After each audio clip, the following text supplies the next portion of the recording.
네, 학생 여러분, 3월 10일 세 번째 경영학 원론의 라디오와 같은 수업 예고를 오늘도 해드리겠습니다. 오늘은 그 세 사람의 인물에 대해서, 사람에 대해서 간략하게 정리를 해드리겠습니다. 우리들은 사실 말이죠, 본의 아니게 아버지가 여러 사람 있는 것 같아요. 음악의 아버지 바하, 그 다음에 관리의 아버지라고 불리는 헨리 페이올, 그리고 과학적 관리의 아버지 프레드릭 헨리, 그리고 경제학의 아버지 아담 스미스. 이게 저는 아버지가 한 사람인 줄 알았는데 지금 생각해보니까 저한테 아버지가 여러 사람이 있습니다. 근데 제가 그렇게 부른 거 아닌데 책에 참 그렇게 많이 써 있네요. 오늘 처음으로 저도 생각을 했어요. 나는 아버지가 여러 사람이구나. 그래서 오늘은 그 자본주의 또 경제학의 아버지 아담 스미스, 아버지라 그러는데 우리가 조금 알고 지나가야 되지 않겠습니까?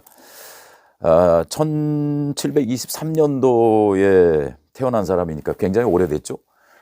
그런데 이분이 자본주의 이론의 바탕을 마련을 했습니다. 시장 경제의 중요성을 이야기했습니다.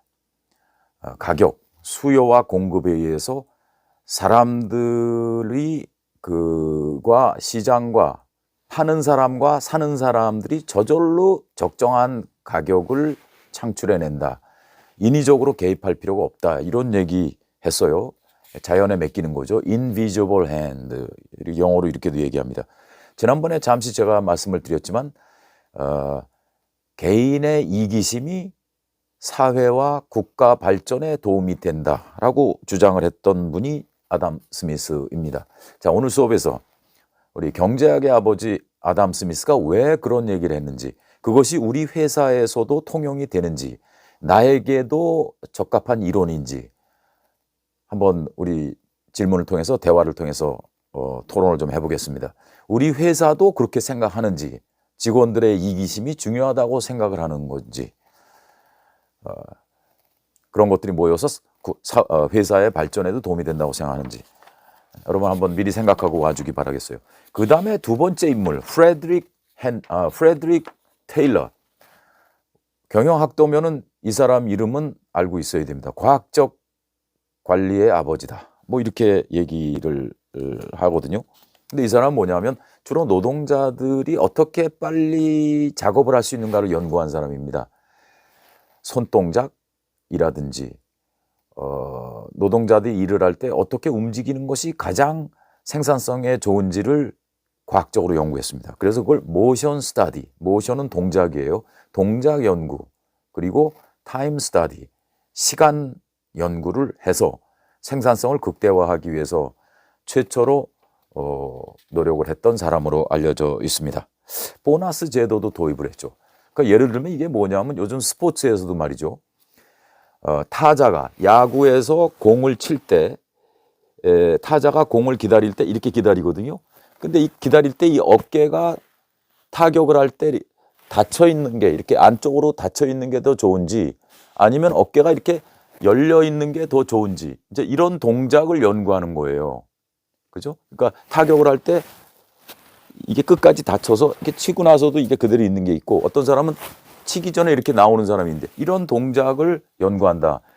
축구 선수가 공을 찰 때도 어떤 동작으로 찰 때 가장 성공할 확률이 높은가, 이런 동작을 분석했다는 거예요.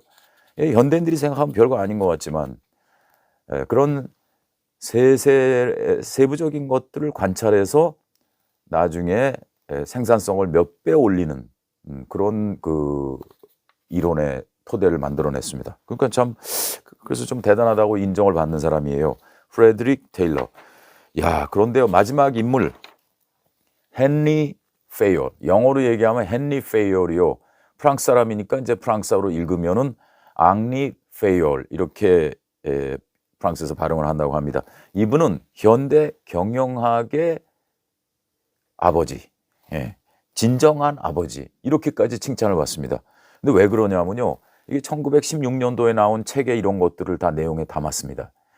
놀랍게도 우리가 회사를 다니면서 회사란 무엇인가, 회사란 무엇이어야 하는가에 대해서 생각을 안 하고 회사를 다닙니다. 그 위에 있는 부장님이나 간부 이런 분들도 회사는 어떤 가치관을 가지고 운영이 돼야 되나, 돈 버는 거 말고요. 어떻게 해야 가장 효율적일까를 별로 생각을 안 하는 것으로 알려져 있습니다. 근데 무려 100년 전에 앙리 페이어, 헨리 페이어, the modern business theory father, 현대 경영학의 아버지, 아버지가 한 20년 되는 것 같네. 그 14가지의 관리 원칙을 얘기했는데요. 요즘에도 딱 들어맞는 거예요. 딱. 우리가 이런 걸 생각하면서 일을 하면 그래서 저 회사는 잘 되는구나. 그래서 저 회사는 노사 분규가 별로 없구나. 저래서 구글은 사람들이 재미있게 회사를 다니는가를 알 수 있어요. 그렇지 않습니까? 그래서 그 14가지 원칙을 오늘 우리가 공부할 거예요. 시간상 다 얘기하면 벌써 6분이나 지나갔네. 한 1분만 간단히 소개하겠습니다. 그 14가지 원칙은 기억을 해야 돼요. 그냥 쑥 지나가면 안 됩니다. 첫 번째, 14가지 관리의 원칙, 좋은 회사가 되기 위한, 좋은 조직이 위한 14가지 원칙의 첫 번째, division of work, 다른 영어로 specialization, 하나에 집중한다. 여러분, 이게 개인한테도 해당되는 겁니다. 이건 무슨 얘기냐? 이 사람이 얘기할 때는 분업을 해야 된다, 이런 의미였습니다. division of work, 디비전, 나눠라, work, 일을 나눠라. 그죠? 요즘 사실 다 나눠져 있죠. 그러니까 많이 잘 되고는 있습니다. 근데 과거에는 한 사람이 모든 일을 다 했어요.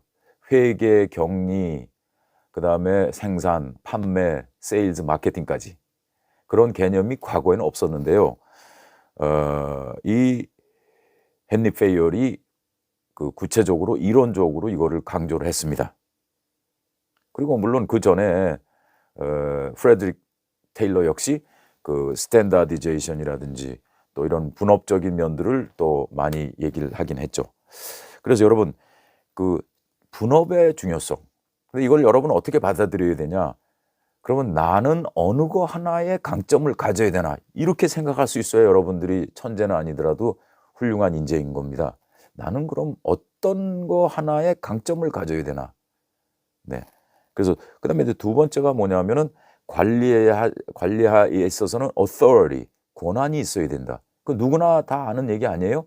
그런데 말이죠, 우리 현대 관리는 권한보다 책임을 중시합니다. 피터 드러커는 책임이 매니저의 조건이다. 그리고 하나 더 나가면 책임과 퍼포먼스, 성과, 이 두 개로 요약을 하거든요. 그러니까 권한이 물론 있어야 되지만 책임이 따르는 권한, 그러니까 책임과 권한과 책임을 헨리 페이얼은 벌써 옛날에 이야기를 했습니다. 여러분, 우리 조직에서 정말 그 책임을 앞세우고 그 권한에 따르는 책임을 중시하고 그 책임이 더 중요하다고 생각하는 비즈니스맨들이 많습니까? 적습니까? 여러분, 그 회사의 성공은 책임에 달려있다고 할 수 있어요. 벌써 8분이 됐네. 그럼 빨리 넘어가겠습니다. 세 번째는 규율, 디서플린이 있냐. 영어로 디서플린. 네, 어디 가든지 기본적인 룰이 있는데 그 룰이 잘 정비되어 있고 준수되고 있느냐. 여러분, 우리가 룰을 잘 준수하면서 열심히 기본적인 룰을 준수하면서 사는지, 이제 그거 중요하지 않겠어요? 그다음에 네 번째, 명령의 통일, unity of command. 커맨드가 명령입니다. 군사 사령부도 커맨드지만 여기서는 한 사람만의 보스를 갖느냐, 그죠? 내가 명령을 받아야 될 사람이 딱 한 사람이냐, 아니면은 뭐 두 사람, 세 사람이냐, 이런 것들이 조직에서 되게 중요하죠. 근데 사실 살다 보면 말이죠, 조직에서는 물론 내 위에 있는 사람의 명령을 듣지만 일본 사람들도 저 만나면 그런 얘기예요. 이거 누구 얘기를 들어야 될지 모르겠어. 무슨 말인지 알죠? 제가 불과 1년 전에 일본 그 회사에서 들은 얘기입니다. 왜냐하면 뭐 내 바로 위에 보스도 있고 또 바로 그 위에도 있고 또 그 옆에 있는 분이 또 다른 의견을 낼 수도 있고, 그래서 그런 걸 호소하는 경우도 있었습니다. 그래서 여러분, 지금 헨리 페이얼, 앙리 페이얼의 그 몇 가지, 그 네 가지 정도만 얘기를 했는데 수업 시간에 나머지 10가지를 더 이야기하겠습니다. 이게 사실은 그냥 지나갈 일이 아닙니다. 왜냐하면 많은 사람들이 이런 기본적인 경영의 관리의 이론을 생각을 하지 않고 관리를 하기 때문에 우리 회사가 좀 어렵고 어떨 때 힘들고 어떤 때 사람들 사이에 갈등이 일어나는 겁니다. 이런 원칙만 잘 지킨다면 우리가 싸울 일이 뭐가 있겠습니까? 아니면 회사에서 어려운 가운데 우리가 일하면서 갈등이 있을 이유가 뭐가 있겠습니까? 그래서 여러분 이런 기본적인 이론들이 중요하다고 생각이 되는 겁니다. 자, 아담 스미스, 프레드릭 테일러, and 헨리 앙리 페이얼. We love all these three people who helped us with the great knowledge of business. ありがとうございます。谢谢。